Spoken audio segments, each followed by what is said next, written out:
ಮುನ್ನಿ ಅಂತ. ನಾನು ಶಾಂತ ಪ್ರಕಾಶನ ಸಂಸ್ಥೆಯ ವ್ಯವಸ್ಥಾಪಕ ಮತ್ತು ಜಮಾತ್ ಇಸ್ಲಾಮಿಯ ರಾಜ್ಯ ಕಾರ್ಯದರ್ಶಿ. ವೇದಿಕೆಯಲ್ಲಿರುವ ಎಲ್ಲ ಗಣ್ಯರೇ ಮತ್ತು ನೆರೆದಿರುವ ಬಂಧುಗಳು, ನಮ್ಮ ಜಿಲ್ಲೆಯಲ್ಲಿ ಶಾಂತಿಯನ್ನು ಸ್ಥಾಪಿಸಬೇಕೆಂಬುದು ನಮ್ಮೆಲ್ಲರ ಬಯಕೆ. ಒಂದನೆಯದಾಗಿ ನಮ್ಮ ಜಿಲ್ಲಾಡಳಿತ ಮತ್ತು ಪೊಲೀಸ್ ವ್ಯವಸ್ಥೆ ಬಹಳ ಕಟ್ಟುನಿಟ್ಟಾಗಿ ಕೆಲಸ ಮಾಡ್ತಾ ಇದೆ ಈ ಸಂದರ್ಭದಲ್ಲಿ. ಅದರಿಂದಲೇ ಕಳೆದ ಕೆಲವು ದಿನಗಳಿಂದ ಸ್ವಲ್ಪ ನೆಮ್ಮದಿ ನಿಂತಿರಲಿಲ್ಲ ಒಂದು ರೀತಿಯಲ್ಲಿ.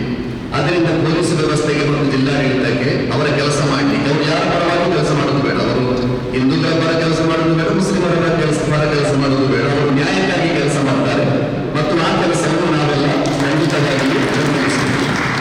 ಎರಡನೇದಾಗಿ ಈ ಜಿಲ್ಲೆಯಲ್ಲಿ ಕಾನೂನಿನ ಮೂಲಕ ಮನುಷ್ಯರ ಹೃದಯಗಳನ್ನು ಜೋಡಿಸಲಿಕ್ಕೆ ಖಂಡಿತ ಸಾಧ್ಯ ಇಲ್ಲ. ಮನಸ್ಸುಗಳು ನಡೆದು ಹೋಗಿದೆ ಈ ಜಿಲ್ಲೆಯಲ್ಲಿ, ತುಂಬಾ ಅಂತರ ಹೆಚ್ಚಾಗ್ತಾ ಇದೆ. ಆದ್ದರಿಂದ ತಕ್ಷಣಕ್ಕೆ ಈ ಜಿಲ್ಲೆಯಲ್ಲಿ ಒಂದು ಸೌಹಾರ್ದತೆಯ ದೊಡ್ಡ ಸಂದೇಶವನ್ನು ಸಾರಬೇಕಾದ ಅಗತ್ಯ ಇದೆ. ಅದಕ್ಕೆ ಜಿಲ್ಲಾಡಳಿತ ಈ ಜಿಲ್ಲೆಯ ಎಲ್ಲ ಸ್ವಾಮೀಜಿಗಳು ಮತ್ತು ಖಾಸಗಿಗಳು ಮತ್ತು ಎಲ್ಲ ಕ್ರೈಸ್ತ ಧರ್ಮಗುರುಗಳ ನಾಯಕತ್ವದಲ್ಲಿ ಒಂದು ದೊಡ್ಡ ಸೌಹಾರ್ದ ರ್ಯಾಲಿ ನಡೆಸಬೇಕು ಎಂದು ನನ್ನ ಅಭಿಪ್ರಾಯ. ಯಾಕೆಂದ್ರೆ ಒಂದು 25-50 ಸಾವಿರ ಜನರನ್ನು ಸೇರಿಸಿ ಎಲ್ಲಾ ಧರ್ಮದ ಧಾರ್ಮಿಕ ಗುರುಗಳ ನೇತೃತ್ವದಲ್ಲಿ ಒಂದೊಳ್ಳೆಯ ಸೌಹಾರ್ದ ರ್ಯಾಲಿಯನ್ನು ನಡೆಸಿ ಒಂದು ದೊಡ್ಡ ಸೌಹಾರ್ದತೆಯ ಸಂದೇಶವನ್ನು ಇಡೀ ಜಿಲ್ಲೆಗೆ ಮತ್ತು ಇಡೀ ದೇಶಕ್ಕೆ ಕೊಡಬೇಕಾದಂತಹ ಒಂದು ಅಗತ್ಯ ಖಂಡಿತವಾಗಿ ಈ ಸಂದರ್ಭದಲ್ಲಿ ಇದೆ.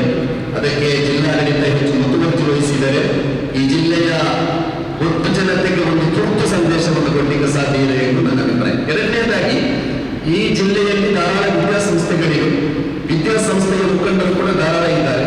ಆದ್ದರಿಂದ ಇಲ್ಲಿ ಏನಪಾಯ ಸಂಸ್ಥೆ ಇದೆ, ನಿಟ್ಟೆ ಇದೆ, ಆಳ್ವಾಸ್ ಇದೆ, ಅದೇ ರೀತಿ ಕ್ರೈಸ್ತ ಸಂಸ್ಥೆಗಳಿವೆ. ಈ ಎಲ್ಲ ವಿದ್ಯಾಸಂಸ್ಥೆಯ ಮುಖ್ಯಸ್ಥರು ಒಂದು ಪ್ರೆಸ್ ಕಾನ್ಫರೆನ್ಸ್ ಮಾಡಿದ್ರೆ ಸರ್, ನಾವು ಈ ಜಿಲ್ಲೆಯ ಶಾಂತಿಯನ್ನು ಕಾಪಾಡಬೇಕು, ಈ ಜಿಲ್ಲೆ ಹಾಳಾಗಬಾರದು, ಈ ಜಿಲ್ಲೆಯ ಭ್ರಾತೃತ್ವವನ್ನು ಉಳಿಸಬೇಕು ಅಂತ ಒಂದು ಸಂದೇಶವನ್ನು ಪ್ರೆಸ್ ಕಾನ್ಫರೆನ್ಸ್ ಮಾಡಿಕೊಂಡು ಹೇಳಿಕೆ ಕೊಟ್ಟರೆ ಕೂಡ ಬಹಳ ದೊಡ್ಡ ಒಂದು ಸಂದೇಶವನ್ನು ಸಾರಲಿಕ್ಕೆ ಖಂಡಿತ ಸಾಧ್ಯ ಇದೆ. ಈ ನಿಟ್ಟಿನಲ್ಲಿ ನಮ್ಮ ವಿದ್ಯಾಸಂಸ್ಥೆಗಳು ಕೂಡ ಅವರ ಜವಾಬ್ದಾರಿಯನ್ನು ಸ್ವಲ್ಪ ಯಶಸ್ವಿಯಾಗಿ ನಿರ್ವಹಿಸಿದರೆ ಒಂದು ದೊಡ್ಡ ಸಂದೇಶ ಈ ಜಿಲ್ಲೆಗೆ ಕೊಡಬಹುದು ಎಂದು ನನ್ನ ಅಭಿಪ್ರಾಯ. ಧನ್ಯವಾದ.